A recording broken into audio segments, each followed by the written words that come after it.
Hello, hello mga kasimple. It's been a long time bago ko ulit na nakapag-share ng video. Ito po ay nagkataon na nagpunta kami sa Japan at ito po ay nandito kami sa May Osaka. At dahil nandyan kami sa Osaka, hindi na po namin pinalampas ang kumain at masubukan ng Ichiran Ramen dyan mismo sa Ichiran Shop. At ganito siya ang pagkain. May kanya-kanya kanyang cubicle. At hindi naman kamahalan ang kanilang ramen guys. 980 yen. Maliban na lang kung magdagdag ka ng mga toppings at aabot rin ng mga 1,000 to 1,600 yen. Pero okay na rin naman. Masarap din naman siya. For the experience guys, ayan silip-silip sa kapitbahay. Kung anong kanilang ginagawa. May kanya-kanyang cubicle at talagang may privacy ka kung paano mo siya kakainin guys.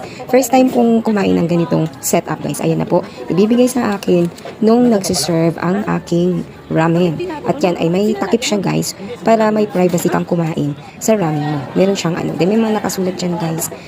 May ads pa nga. Nagka-hiring sila guys. Binabasa-basa namin. Ayan. So ini-enjoy lang po talaga namin yung pagkain ng ramen. Ayan. Simpleng ramen lang yung in-order ko guys. Nilagyan ko lang ng anong tawag niyan?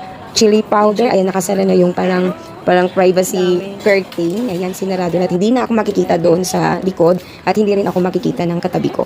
In fairness, ang sarap talaga ng ramen, ang sarap sa tiyan, at sakto lang yung kanyang, ang tawag nito, anghang, at hindi na pala ako nagtatapis dyan guys, kasi alam mo, nagtitipid ako din. Actually, meron naman na siya, kompleto na naman siya. Meron na siyang meat, meron na siyang vegetables, so kompleto na. Pero kung gusto mo lang talagang dagdagan ng madami, like egg, nasa iyo rin naman yun. Pero yan guys, na malaki yung bowl na, talaga naman, super busog na ako dyan guys. Ayan, ini-enjoy namin yung pagkain namin ng Ichiran Ramen, at marami kami guys.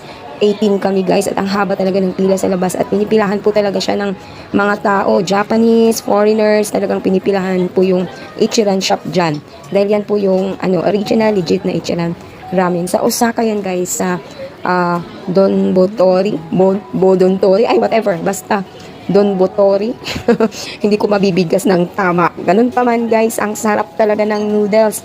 Ang sarap ng ramen. May regret lang guys, hindi ako nakapagbili ng take out. Sana bumili ako ng ganyang ramen kasi meron din silang mga nakabox-box sa gilid na pwedeng dalhin sa Pilipinas. Paano kasi guys, nag-worry ako sa aking baggage allowance. Baka mamaya masyado ng mataas at magdadagdag na naman ng lola nyo ng pambayad. Kaya ini-enjoy ko na lang yung ramen dyan at nung pag-uwi namin, tsaka lang namin nalaman 23 kilos pa lang allowed sa amin. Di sana nakabili ang lola nyo ng marami. Pero huli na ang lahat, hindi na kami nakabili. Anyway, ayan guys, ang init-init. Ang init-init, pero ang sarap-sarap sa tiyan. Kasi gabi na po yan guys, nang tumating kami dyan.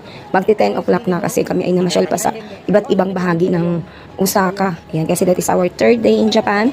At karating-rating lang namin sa Osaka guys. At pumasyal na kaagad kami dyan sa Dotonbori. Nandyan yung sentro, nandyan yung napakadaming tao.